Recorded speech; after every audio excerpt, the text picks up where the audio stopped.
I'm waiting for a train to go by. Lovely.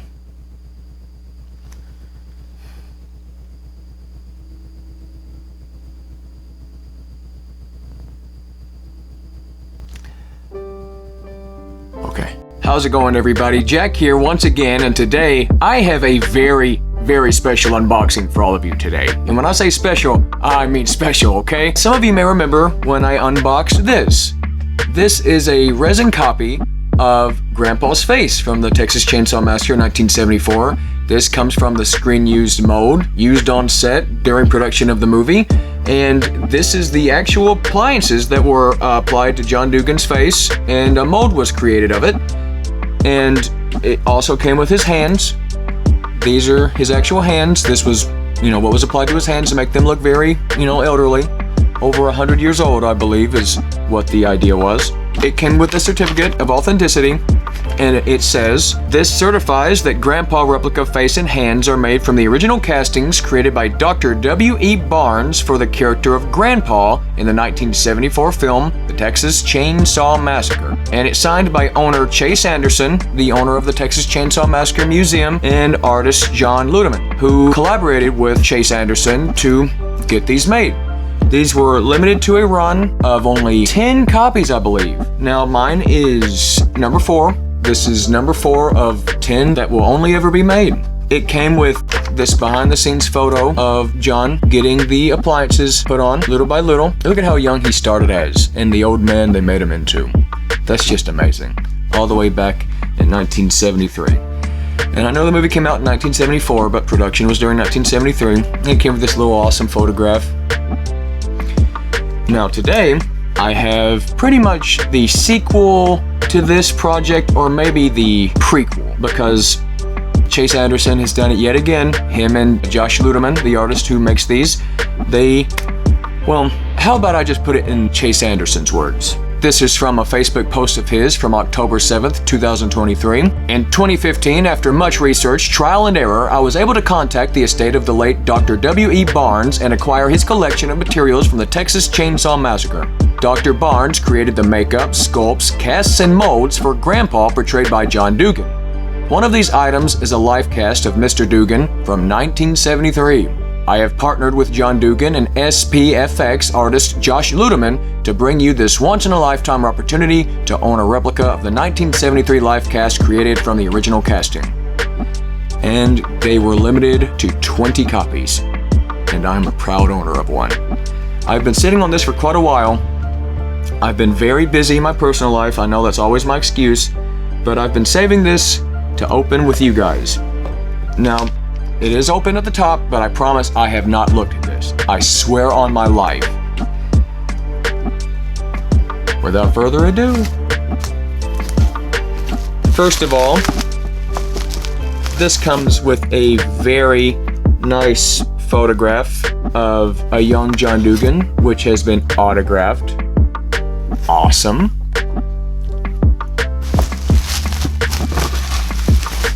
Here is a certificate of authenticity.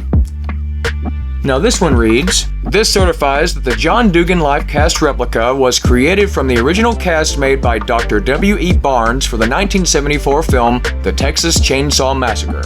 Copy number 3, October 7th, 2023. Chase Anderson owner, Josh Ludeman artist." Oh, that's awesome.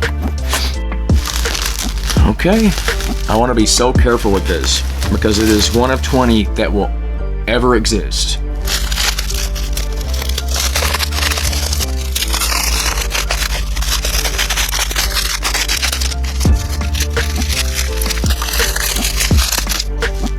Okay. I opened it face down so that you and I could see it for the first time together.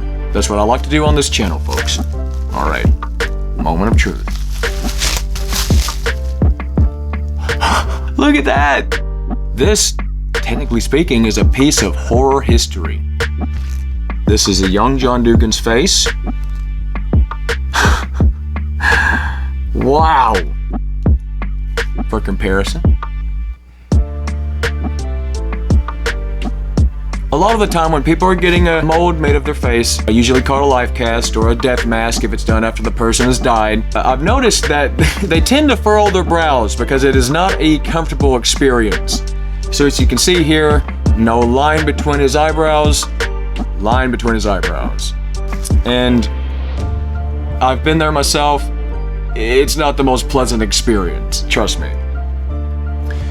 But, oh wow, here they are, next to each other. Oh my gosh, I cannot believe I own both of these.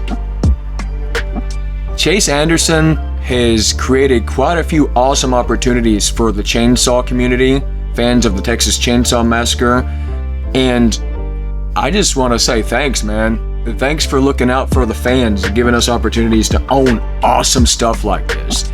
I mean, to just hold this in my hands right now.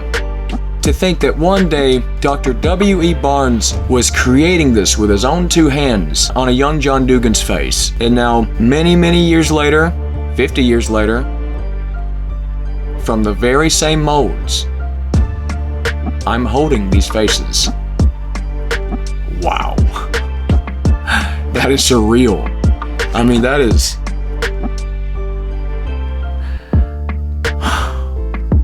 These two things might be the coolest things I own, or will ever own, unless I somehow get my hands on screen-used props from that film. The Texas Chain Saw Massacre is probably my favorite horror movie of all time, even more so than Halloween, Nightmare on Elm Street, anything. There's something so special about that movie. It means so much to me to be able to hold these, to be able to show you guys. You can see the amount of changes that young John Dugan underwent to start off as this young chiseled thing to become this. I believe the idea was that Dr. W.E. Barnes, they didn't hire a special effects artist to create Grandpa. They hired a doctor, a surgeon, I believe. And because they wanted it to be very realistic, a very realistic depiction of what a man would look like after surpassing 100 years old. And realistically, this is what it would be. Now, of course, in every other movie that came after, he looked more like the work of a special effects artist, which, no offense. Tom Savini's work is great. Whoever did the Grandpa dummy in part 3, whatever. In Texas Chainsaw 3D, though, I feel like that guy could have done better. And I know the excuse is it's a whole new method, it's more realistic, but is it though? It's just what that special effects artist was trained to do. Not exactly what was the most realistic thing that could be done. But me complaining about that movie aside, Jesus, Jack, it's been over 10 years, let it go. Look at this stuff. I need to get these displayed somehow. I need to dedicate a part of my little house to displaying these with their certificates of authenticity. Oh my gosh. Barely recognizable. I dare say not recognizable at all. Usually when people have special effects makeup done to their face when they become a character, you can usually tell it's them.